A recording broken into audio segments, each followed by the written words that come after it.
Hallo und willkommen zu einem weiteren Video. Heute, vielleicht kennt es jemand von euch, zeige ich euch eine Nendoroid-Figur. Und zwar natürlich von Good Smile, aber von der Serie Lucky Star. Es handelt sich um Konata.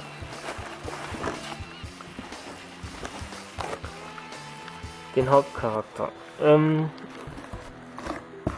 Ich habe die Figur noch nicht ausgepackt, sondern erstmal den Karton geöffnet, damit es schneller geht. Wer Mandarake nicht kennt, das ist ein japanischer Online-Versandhandel, der sozusagen, ja, es ist sowas wie eBay für gebrauchte Anime-Merchandise-Artikel. Das ist die Figur. Jetzt hat man hier eine kleine Mini-Nendoroid-Figur, unbemalte Akira. Das ist Konata. Figur Nummer 27. Hier sieht man die verschiedenen Gesichtsausdrücke. Ich habe sowohl die Version 27a, allerdings nicht als Original Good Smile Artikel, sondern gebraucht bei eBay gekauft, aber die war halt gefälscht. Und jetzt habe ich halt ein Original, die 27b mit dem Da-Da-Da-Finger. Dasselbe Gesicht gibt es übrigens bei der 27a auch. Unterscheidet sich eigentlich nur durch den Finger. Die 27c hätte ich lieber gehabt, weil sie hat erstens halt das typische Hörnchen und zweitens noch eine SOS-Tasche von der SOS-Brigade. Außerdem der Gesichtsausdruck ist auch total niedlich. Leider aber gab es die Figur nicht mehr, deswegen habe ich die hier genommen. Der Preis an sich war eigentlich richtig gut, also ich habe für 3000 Yen zugeschlagen, was ungefähr 30 Euro wären. Allerdings bietet der Händler, wenn man über PayPal bezahlen will, keinen Billigversand an, welcher nur, ich glaube, 5 Euro kostet er, sondern nur über DHL, weswegen nochmal 20 Euro Versand drauf gekommen sind. Das heißt, ich war am Ende bei 50 Euro. Deswegen sind wahrscheinlich die Preise für Originalware hier in Deutschland auch extrem hoch. So hoch wie sie halt sind. Aber damit muss man leben. Puh. Ich habe es eine ganze Weile gebraucht, um die Figur auszupacken, weil sieht hier, es ist fast unmöglich, die Verpackung loszubekommen, ohne dass sie beschädigt wird. Ich habe es von oben und von unten versucht, am Ende habe ich es dann unten doch ein bisschen fester angepackt, wodurch halt der Rand hier geknickt ist, was natürlich für einen Sammler nicht so optimal ist, aber es ging halt nicht anders. Ich habe es jetzt schon mal gelockert hier. Das Ganze ist halt in so einer Plastikverpackung mit solchen Noppen festgemacht, wo halt mehrere da sind. Und man hat hier die Gesichter. Jetzt verschiedene Ausdrücke. Hier das typische Konata-Gesicht. Und hier ist ja die Figur. Woran man merkt, dass es halt original ist, weil halt innen nochmal mit Folie ausgekleidet worden ist. Hier eingepackt. Des Weiteren beim Standfuß. Müsste mal schauen. Sieht man, ja, sehr gut. Bei den Fälschungen hat man nur Made in China, weil die sind mittlerweile alle, werden die in China produziert, weil es halt billig ist. Aber bei den Originalen hat man hier nochmal so einen japanischen Schriftzug.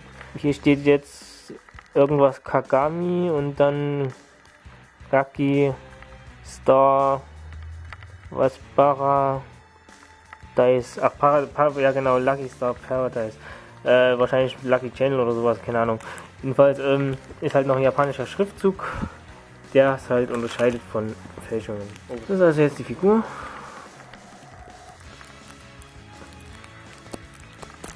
Oh.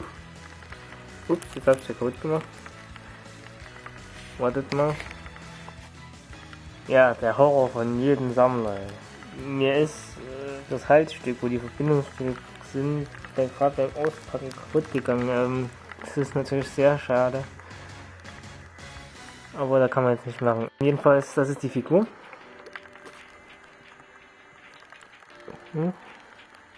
Ich habe jetzt schon die Hand ausgetauscht gegen den Da-Da-Da-Finger. Das wäre dann sozusagen die typische Haltung.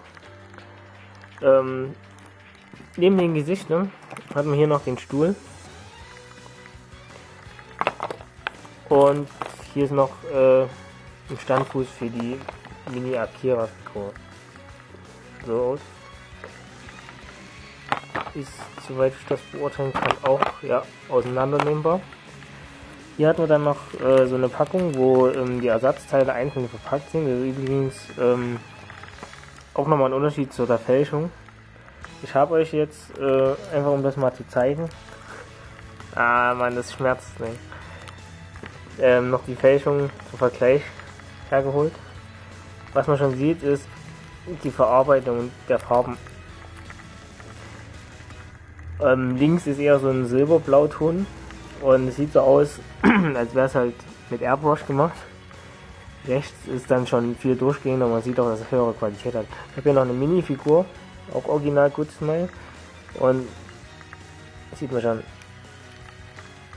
Auch das Gesicht ist viel detailgetreuer gestaltet. Das sieht man vor allem bei den Augen. Das ist bei der Fälschung, gut, ich habe jetzt nicht das Gesicht da. Ich will ja, was hier bei Kamera sieht. Und zwar hat die so eher so ein Plastikgesicht, also das glänzt so komisch. Und das Original hat eher so eine gummiartige Oberfläche, sag ich mal. Und dadurch, dass es halt so glänzt, sieht es so nach billigem Plastik aus. Also das ist nicht sehr schön. Und halt auch was man halt auch merkt, ist die Teile. Bei der Fälschung die ganzen Gelenke und so, das hält ganz schlecht zusammen und es lässt sich auch extrem schwer zusammenpuzzeln.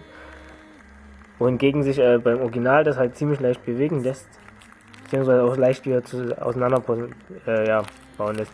Wenn ich jetzt hier den Arm bewegen würde, würde der sofort abfallen. An sich habe ich aber mit der Konata Glück gehabt, weil sie doch zumindest für eine Fälschung immer noch eine ziemlich hohe Qualität hat. Ich habe noch eine Saber von Fate Stay Night und die hat aber in der Fälschung rote Haut und braune Haare, also braun-blond, sag ich mal. Und das sieht aber so dermaßen hässlich aus. Des Weiteren ist es halt so, dass die Kopfgelenke, wovon mir jetzt eins kaputt gegangen ist, dort nicht beweglich sind. Gut, bei der jetzt auch nicht. Gut, das ist schade. Jedenfalls ist es so, normalerweise müsste man das hier müsste man rausnehmen können. Und man muss den Kopf halt neigen können. Das sieht man vielleicht hier bei der Fälschung. Ironischerweise klappt es bei der Fälschung. Kann man hier halt so bewegen. Hier hat es nicht geklappt. Leider sieht man ja, ist kaputt gegangen. Auch bei der Mini-Figur kann man sie bewegen. Hier ist noch der Stuhl im Vergleich. Gut, nimmt sich jetzt nicht viel, aber selbst da erkennt man originalen Fälschung.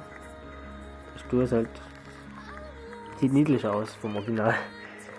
Das war's soweit von meinem Video. Natürlich schlecht, dass das jetzt mitten im Video kaputt gegangen ist, aber ja, ich werde schon eine Lösung finden. Die Garantie geht erstens wegen Gebrauchtwaren und zweitens den Stress, das nach Japan zu schicken. Ich glaube, das lohnt sich eher weniger. Aber trotzdem, viel Spaß damit.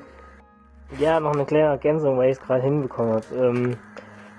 Ich weiß jetzt, warum es abgebrochen ist bei dem anderen Kopf, weil der Händler hat die Teile komischerweise alle zusammengeklebt. Es war auch extrem schwer, das Gesicht hiervon abzubekommen. Ich weiß einfach mal, also so sieht halt dann so das Gesicht aus. Bei denen ist es jetzt so, ich kann das nämlich jetzt auch rausnehmen. Na gut, sieht man jetzt nicht. Und zwar unterscheiden sich die Originalteile von den Fälschungen dadurch, dass man, ja jetzt sieht man es, dass man hier so noch an der Seite so ein Smiley hat. Bei der Fälschung ist es so, man hat nichts. Hier so eine Einstanzung hat man, aber sonst nichts. Auch die Farbe ist komplett unterschiedlich. Gelb zu rosa. Ich mache jetzt mal das Gesicht drauf. Nimmt sich nicht so viel. Wie gesagt, nur der Glanzeffekt bei der Fälschung halt. Beim Körper sieht man es dann, glaube ich, schon eher. Und zwar ist der rechts das Original, die Farben sind halt viel, ja, ebener. Das sind halt einheitliche Flächen. Und hier bei dem linken hat man so eine, wie es früher bei solchen schlechten Actionfiguren war, die man so auf Tschechenmärkten und so kaufen konnte. Das ist halt so Chemie halt. Also das ist komisch, schwer zu beschreiben. Das war es eigentlich so mit der Ergänzung und wie gesagt, viel Spaß mit der Figur.